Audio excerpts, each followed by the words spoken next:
morning, resellers. It's freaking freezing in here. Oh my goodness. Those nice warm days that we got in February and early March are far behind us. And we're getting a taste of winter again. And not complaining, but oh, it does do numbers on my bones and joints. So grandsons are gone.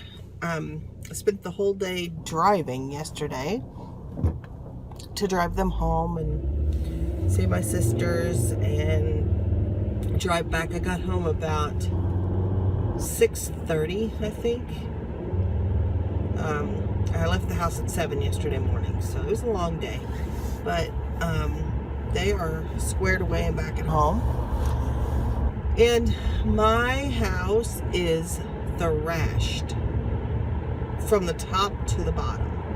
So that's one of the things that I need to work on today, is doing some domestic chores. And I don't have anything to list. I've listed everything. So I really need to do some serious sourcing. And I'm hoping to get out maybe by 11 to do that, but I won't do anything until I get the house cleaned up because it's really kind of disgusting. So, get all that stuff done, get the beds made and everything like that. And then I've got to get out and do some sourcing. So I'll show you what I bought if I do indeed buy anything. And then I'll show you what I sold. So I sold about 5 things, I think, since yesterday. And it really does matter if you list. I mean, you really have to consistently list. Every day is best, every other day at least. Because I have been consistently selling every day. I may have an off day here or there, but as long as I keep listing, I keep selling. So just keep that up. One of the questions I saw in one of the Facebook groups this morning was, what do you do when a package is shown delivered and the buyer is saying they didn't get it? Well, very little is what you do, but I'll explain. Once that package shows delivered, and the post office is very good about showing it was delivered on a porch, or it was delivered to a person, or it was delivered at the mailbox. Once they show that, your responsibility ends. You've done everything that you need to do. You need to advise the buyer to contact their post office and their local and their neighbors, just to make sure that the package didn't get left with one of them. I don't know if you know this, but when the post office delivers a package now, they actually use GPS to pinpoint the exact position that they delivered it. And I mean, it's pretty precise. My community mailbox is only 100 yards from my door. So it's a pretty short distance. But they can tell me by looking at their GPS location device or whatever that they delivered it to my doorstep or they delivered it to my mailbox. It's just really incredible. So once that package is delivered, shows delivered, your responsibility ends. Packages do get stolen. They do get misdelivered, and they do get left with neighbors, etc. So it's really important that you have the buyer check with the post office and their neighbors. So what are the two fears that people have, maybe 3, about getting an angry buyer that doesn't have their package? And I've had it happen to me, but I know that, once the post office shows it's delivered and they showed it was delivered on my doorstep, what are you going to do? I don't know that somebody didn't take it. I don't know that it's windy in Columbus most of the time, not all the time, but most of the time, because it's so flat in Central Ohio, and stuff blows off my porch all the time. So, the three actions really, there's a couple, but the three actions that will cause you distress are they leave you negative feedback. So if they leave you negative feedback saying that they never received the package, you should be able to get that removed from eBay because you show that the tracking shows that it was delivered. They could open a refund request stating that they didn't receive the product, but you should be able to talk to eBay and get that closed because the package shows delivered. And the last thing that they can do is open a chargeback through PayPal, and you'll get a notification that there's a case open through PayPal, and you would just upload the tracking information to PayPal, or you can call PayPal, give them the tracking information, and once they see that it's delivered, then they'll close the chargeback. So those are kind of the three official things that that a buyer could do if they were angry that they didn't get their package. The other thing that might happen, and it does happen, because people are crazy, me included. People are crazy though. I mean, they really are. They have no control of their emotions. They have no impulse control whatsoever, and they will start sending you just a string of crazy, vulgar, threatening messages. And once that happens, you need to contact eBay. And if it's severe enough, you can contact your local police department, if they're severe threats. But you can definitely contact eBay and take care of that. You can also block this person. So through your eBay account. So just be careful of that and know that it's not personal, but they've just lost their mind for a moment. But anyway, I'm at the storage unit. I'm going to grab the things that I need to ship for today, and then when I get back home, I'll show you what they are, what they sold for. We'll get those shipped out. I got to clean the house. You're welcome to come and help me if you like. And then we'll get out and get some sourcing done. I would like to find 10 or 20 items that will get me through listing today and tomorrow. Hey, I'd like to find 50 items, but I just doubt that I'll find that many. But yeah, if I can find 15 or 20 items that are at that $20 and above, maybe 25 would be awesome, 25 and above, then that will help get me through today and tomorrow listing. But I'm going to grab this stuff. I'll be right back, and we'll look at what's sold. Okay, we are back, and I thought I'd show you 5 items that sold basically the 14th and 15th, because I don't even know what today is. I think today's the 15th. Isn't that terrible? And today's the 16th. That is terrible. But when you don't work a regular job, sometimes you don't pay attention. But anyway, I digress.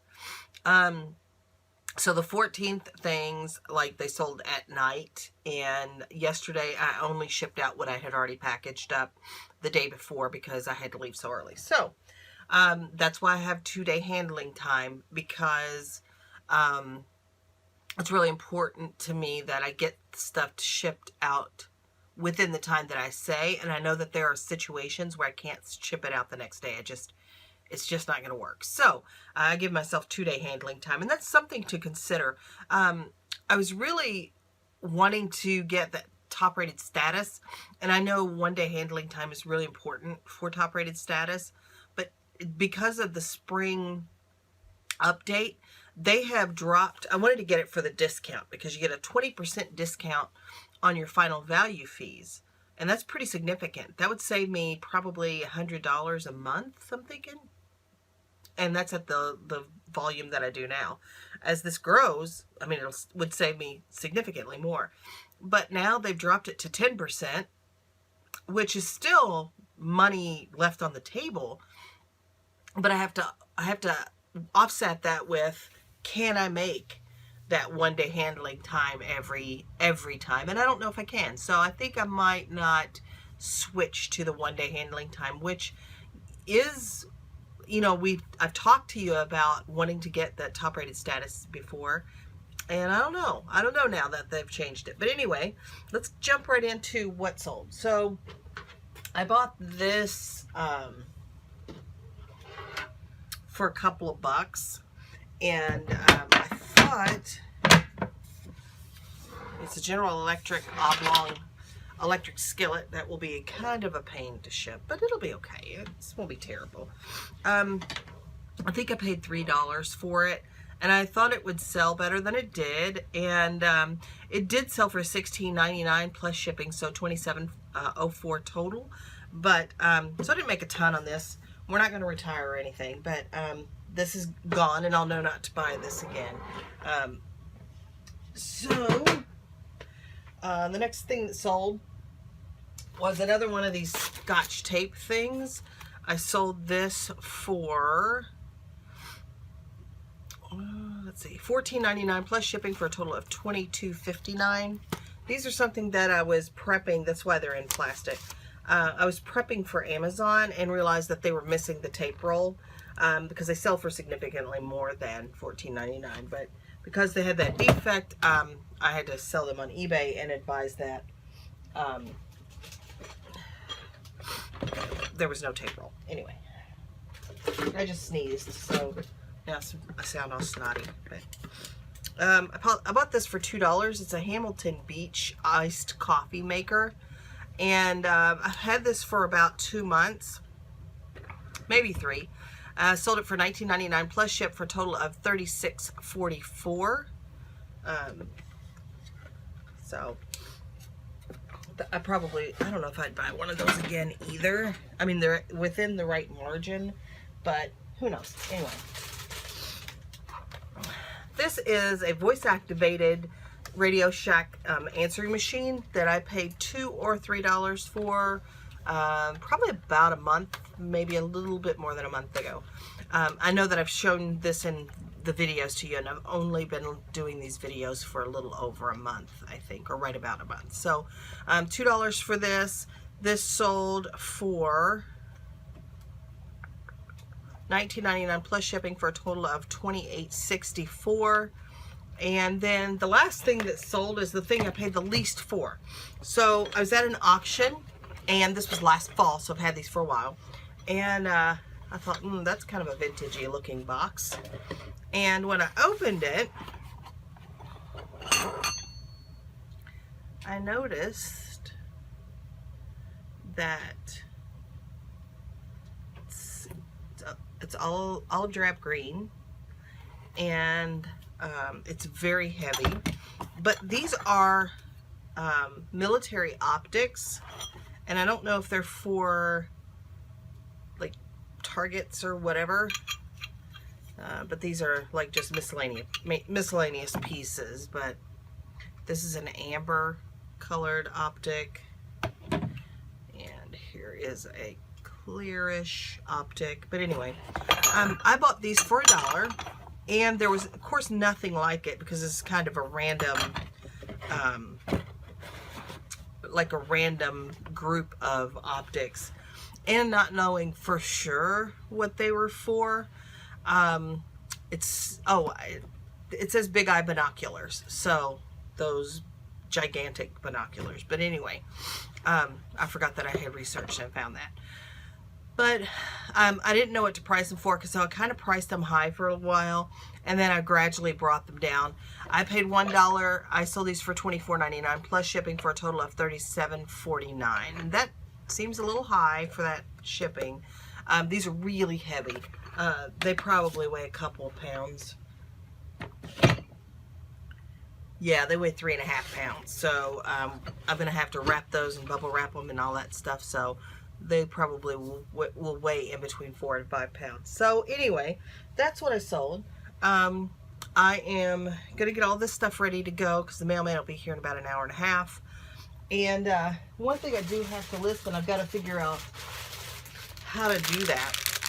We got these in a pallet, and they're Lego Friends. I think it's an ice cream cart or a drink cart or something. Anyway. But I have about 20 or 30 of these. We put them in our flea market booth for $2. They didn't sell. But I think I have between 20 and 30 of these, and I've got to figure out like the best way to sell these to make some money. If I go and look at what these are selling for, and this is one of the challenges of buying pallets. Let's see.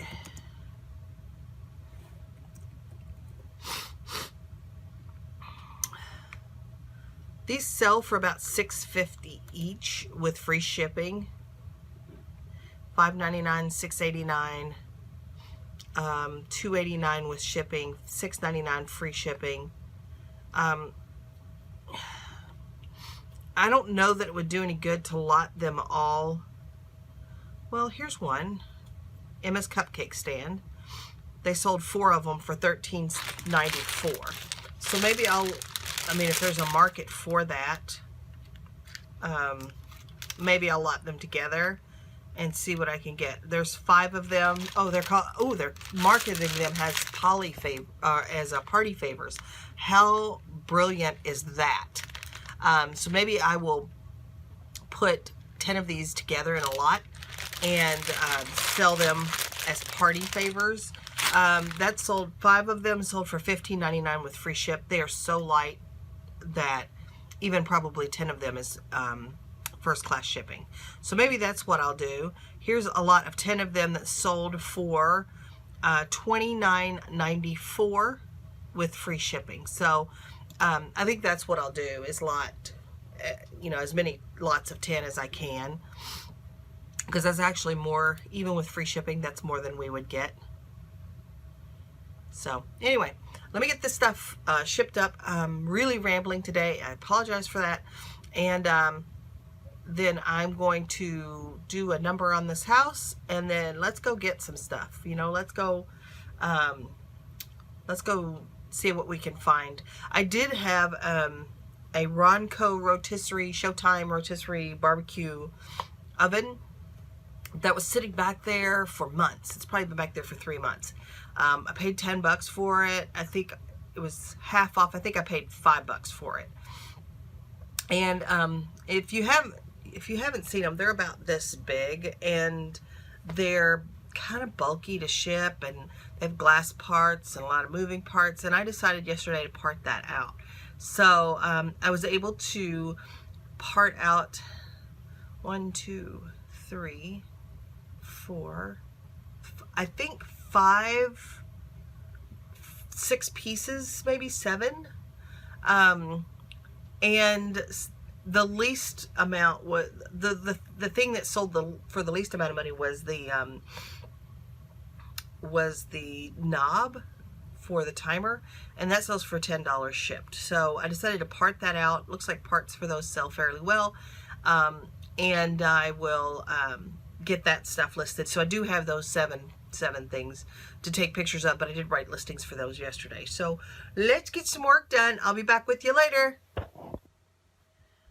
Okay, guys, end of the day here. I did find a few things to sell, so I thought I'd share those with you. And then I wanted to talk to you a little bit about how I got started doing this, because that was a question that I was asked, and what mistakes that I made, and how did I learn, like what did I do to improve my understanding. So I will talk about that, but let's go through the stuff that I bought. I spent about $30 total. Some of it is for my flea market booth. Some of it I can't sell just yet, but I'll show you why. And some of it I'm already starting to list. So let's see. I paid $4 for this. This is like a talking, it's more or less a calculator, but it's a talking cash register. It has play money in it. It has some play coins in it. And there's some like cardboard coupon credit card sized you know, coupons in here that the previous owner had put in here. And I'm just going to leave them in because they're kind of fun. I'm sure that a kid would enjoy playing with it. But $4, and I'm hoping to get 30 out of that. So this, I knew what this was as soon as I saw it. This is the sink cover in an RV. It's heavy. It's got a cutting board on the bottom, but it's heavy to keep it in the sink, like when you're driving, etc. I paid $1 for this. It does have a little damage because these are usually right next to the stove, so it's got a little heat damage here, and it's got some small scratches on the top. The cutting board is kind of worn, but I still think I can get 20 bucks for this plus shipping. So I'll get that out of the way. This guy is new in the box. The box really doesn't, the colors on the box really doesn't do it justice. But with Easter coming up, this is a cookie jar, an Easter egg cookie jar. I paid $4 for it. I'm going to put 22 on it, but I don't know if it's going to fetch that much. I may have to drop it a little bit. Let's see. These are things that I don't typically buy. Not into them. But I went ahead and gave these two a shot. These are made by Dolphy, and they are crystal. And there were 2 of them for $1 each. So they get those different tones. Okay, enough of that crap. $1 each. For the pair, I think I can get $20 for those. Enough with that noise.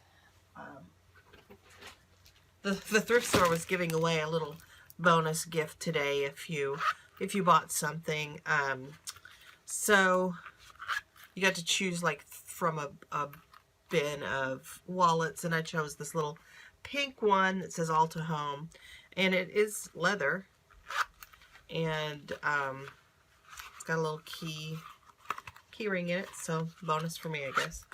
I'm not gonna try and sell it. Bought this, but I have not gone through it yet. It just says it's a bag of jewelry for crafts. I paid $3.50 for it. I'm going to check it and make sure that there's nothing like valuable in there. But even if there's not, I can still get my money back. Look how pretty that pin is right there. It's vintagey, but it's kind of nice. So I should be able to get my money back out of that easy. I just need to go through it.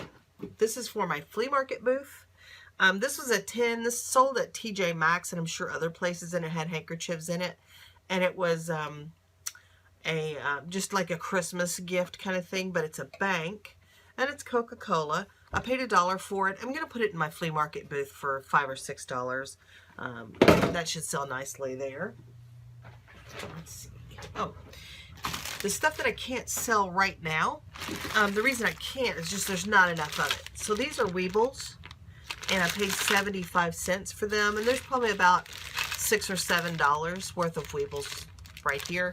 And I'll just wait until I get a lot of them, and then I'll sell them together. Or maybe I'll find a Weeble toy and put them with it. I bought this. This is Little People, and this is called the press and spin. I'm sure that if you press that down, it spins. Merry-go-round, airplane merry-go-round. And this doesn't bring that much, but Little People always do fairly well, especially vintage Little People. And let me show you the difference between the Little People of today and a vintage Little People. So these are not articulated. You can't move their arms or head or anything like that. And they're the kinder, gentler version of Little People. These are made more of a squishy kind of, not really squishy, but more of a almost a bath toy type of plastic. This little thing goes with it, but I'm not sure what that is really. And also in this bag for $1.75 was this. This is your old school little people that do have articulating arms. You can move them. Articulating head, you can move it. And they look completely different. These can be pretty valuable. This is a 1978 helicopter. This is worth about $7 by itself. But I do have some other vintage little people that I will put these with, and once I get a significant number of them together, I'll put those together and sell it. But for right now, they can just sit on a shelf, and that's fine with me. All right. I bought this Fujifilm camera, and it's sold as is, and it's got it's got the bag with it, and the cord, and the owner's manual. I'll charge it up and see if it works. I paid $2 for it. I think I can get 20 out of that. Let's see. I thought this was so adorable. I couldn't help myself. I really couldn't help myself. But this was $1.50. I don't know if it'll do anything on eBay because it's pretty run-of-the-mill. It's made out of wood, actually.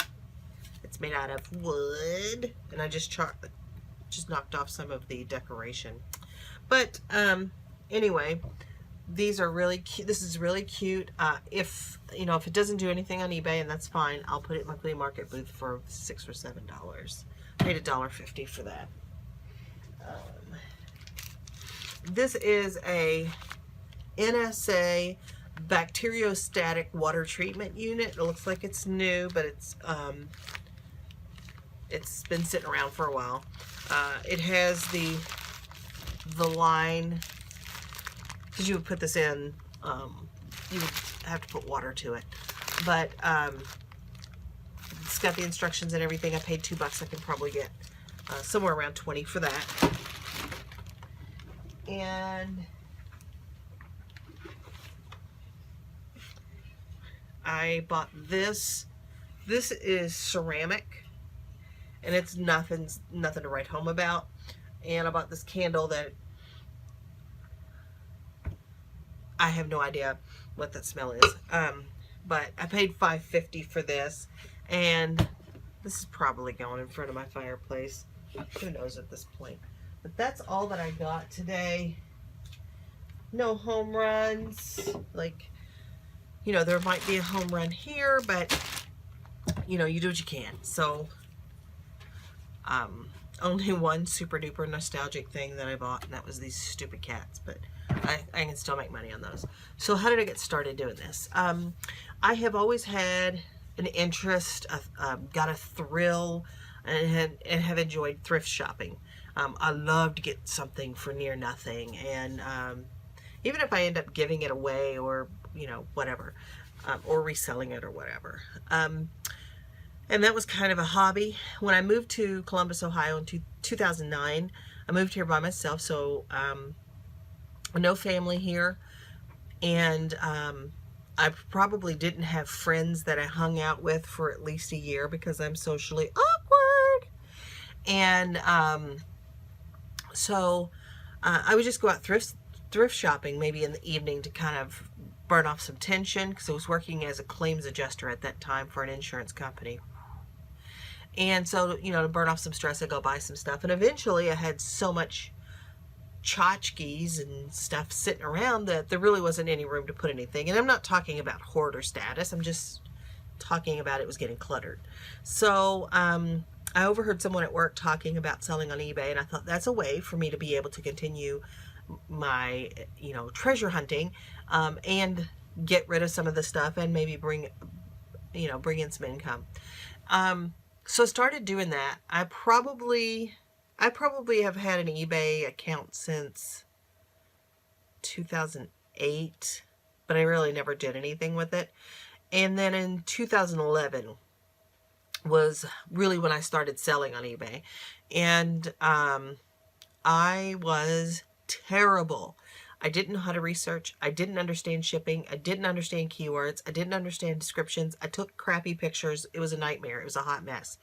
And I made some decisions, uninformed decisions that cost me some money, like international shipping. And I would underestimate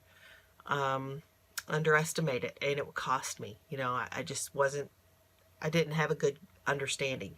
And I would get upset, and then, and it caused anxiety, and I would get a return request or just a message saying, this is crap, I'm going to return it. I didn't know how to go through that process. It was a nightmare.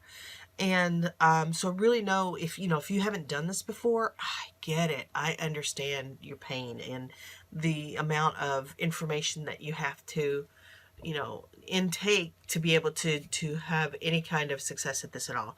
So for a while, I just quit selling on eBay, and then I would go back to it, and I would fail again, and I would quit selling on eBay. And finally, about 2013, I started watching videos, and there were some good videos that I would watch. And I'm not going to really mention any of those because the content that they put out then is really irrelevant now, because eBay has changed, online shopping has changed. The items that might have been popular then may not be popular now. So I won't mention who I was watching at that point. But I started to watch videos, and I would really kind of binge watch videos, and you know how the internet works, and YouTube is no different. You start watching this guy, and eventually you're watching somebody 10 points removed from them. But it was all about eBay shopping. So I got a lot of different perspectives. I started to understand how important it was to take pictures and to fully describe an item and how to handle shipping. And I didn't really have all of that under control, but I started to see some success. I started to learn how to research an item, to even know, yeah, my gut was pretty good most of the time, but then I come home with something like this. But, how could I really drill down what the item that I was looking at was worth? So, I learned how to do research, and I've kind of honed and tweaked that since 2013. I should be a master seller by now. I'm not. Everybody has their own journey, and I'm here to help you start your journey, or at least overcome some of the anxiety, or let you know that if you're looking at sellers and they're selling $10,000 a month, and you think you'll never get there, well, maybe you won't. But is selling $2,000 a month, will that make a difference to your lifestyle? It really could. So, we all have our own path, and we all have our own goals, and we all have our own limitations. And I'm just here to help you, to let you know it's okay. Whatever your path is, that's okay. And if I can help you in some way, I'll be happy to do it. If I can relieve some of the anxiety that goes along with reselling, I'll be happy to do it. So, I start getting better. The YouTube community was really useful, and I got a lot of different information from a lot of different sources. And then I got turned on to Facebook groups. I am always behind the curve on technology, and that's okay. Not all of us are interested in being cutting edge, but I started looking at Facebook groups, and those were a place where you can go and you can, ask questions, get some different perspectives, and, help, yourself figure out what you should do in certain situations. So, I am a part of some Facebook groups, and I'm going to give you a couple that you can join with a warning. There are a couple of groups that are in excess of 15 to 20,000 members. And if you go in and you ask what some people would consider a dumb question, you're going to get some haters. But that's okay. You don't care what they have to say anyway. But if you go into these Facebook groups and you are learning how, you've got a situation that you're trying to get some information about. There are people that will help you, but use the search function for Facebook and you'll learn a lot. You'll be able to read posts for people that have had similar situations before. I don't recommend that you go into a Facebook group and say, tell me what are the best items to sell, because you will literally get 20,000 different answers, because people sell the different things with different business ideas and different business plans and different abilities and different cash flow. And so, do some other research in other ways. But a couple of the Facebook groups that I would recommend are the Reseller Society is probably one of the best, and it has a great number of knowledgeable people in it. Make sure that you read the rules so that you understand what you can do and what you can't do. That's one. Treasure hunting with Catherine, and that's spelled Katharyne, I believe, is also another good group. And Catherine is brilliant, and she also offers a lot of courses. She doesn't ram them down your throat at all, but if you're interested in learning more about a particular thing, she offers some really affordable courses that you can take. And Catherine is very, very involved in her Facebook groups, and she answers a lot of questions, especially complicated questions. She answers those herself, so she's really active. But if for instance, you wanted to start selling on eBay, or you've already started selling on eBay, and you wanted to learn how to bundle items, or you wanted to learn how to create digital inventory, or you wanted to learn how to do merch by Amazon, which is the t-shirt printing business, she has courses for that, and they're very, very affordable from a perspective of, I've bought some, and some of them are not my cup of tea. In other words, they're not things that I want to pursue, but for the amount of information that's there, it's very, very affordable. I'm talking about $200 for a course, plus you get into that Facebook group where you get basically led by the hand. There's one of her courses is designing coloring books, adult coloring books, because that's still very popular, that are sold on Amazon and only get printed when one gets ordered. So, but there's things like that. So those are two that I recommend. The Thrifting Lounge is another one that I recommend. But again, make sure that you read the rules and you know what's going on. Make sure you use the search function. And it's best if you ask specific questions. Don't say, is this worth anything? Because people will expect that you do your research on eBay. And if you don't understand how to do research on eBay to understand if this is a product that you should sell or not, leave me a comment below and we'll talk about it. But those are two of the groups that I belong to. And some of the YouTube channels that I watch, there's a couple. Let me pull them up. That I follow, and I get, they have good content. Not everybody likes everybody else, and that's okay. But some of the ones that you might want to follow if you are interested in reselling are Golden Finger Picker. That's Chad Pagel's channel, and he sells a lot of interesting and diverse items. He's a very strong personality, which is good, and he really just kind of tells it like it is. So that's one channel that you can watch. And then Hart's Motor Company is Ronnie Hart's channel. He and Chad are they do a show together along with Peter Kosich, I think is his name. I can't remember his last name right now. But Pete's channel is Craigslist Hunter. Ronnie Hart does mostly high-end men's clothing, so if you're interested in that, he's a great channel to watch, very laid back. Craigslist Hunter, he is Midwest, let's see, Chad Pagel is Florida, Ronnie Hart's in New England, Craigslist Hunter Pete is in the Midwest. He also sells a variety of items. He has a store as well, and he started to put out some really, really good content about scammers, about how to ship bulky items, how to find interesting items. So that's a couple that you can watch.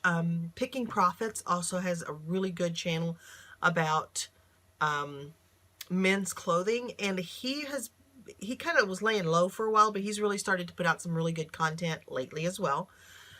If you're interested in doing like some bulk Amazon, and I think they do eBay as well, Brian Roots is a good channel. If you're looking for women's clothes, Nicole State over at State's Place and Boondoggle Bliss are two channels that I recommend for women's clothing. They focus on showing you what they bought, what it sold for. Boondoggle Bliss, and I don't know her name, unfortunately. She is very into Poshmark and Mercari, and she does some eBay. So if you're interested in other platforms, she might be a good place to start. She also is very good about showing you what she bought, what brands to look for. Nicole State also shows you her hauls and you know, what she sold and what to look for as far as brands. And she also does a lot of Instagram sales. She was just featured, I think, on an eBay video. So that's a couple of folks to look out for, but there's lots of others. There is a channel I've been really enjoying lately is Dorky Thrifters. I think we feel like we've got some stuff in common. Hazel Hart's Vintage is good. I mean, there's just so many out there that, you know, just Google it. You'll find them. I bet you're already watching them. But anyway, so, you know, some of the mistakes that I've talked about is, you know, shipping or freaking out when I'd get a refund, you know, a complaint and a message and just refunding money. You know, there are steps in place already. eBay has those that you can take when you've got an unhappy customer. So just keep doing, you know, keep going. That's about all I've got. I think I've rambled long enough and taken enough of your time. I appreciate you joining me and, you know, checking me out every day. Please feel free to leave comments below. I'm going to try and go to the Cincinnati bins I'd like to go tomorrow, but I probably won't go until Monday of next week. I'm going to go down there. There's actually one of my subscribers that lives in Cincinnati. I'm going to see if I can hook up with her and maybe have some lunch and go to the bins and, you know, talk to her about Cincinnati, because I find Cincinnati fascinating, but I don't know much about the landscape there. So anyway, that's all for me today. I will be back with you tomorrow. And, you know, until then, remember that the dream works when you do. So keep dreaming, keep working, and I'll see you the next time.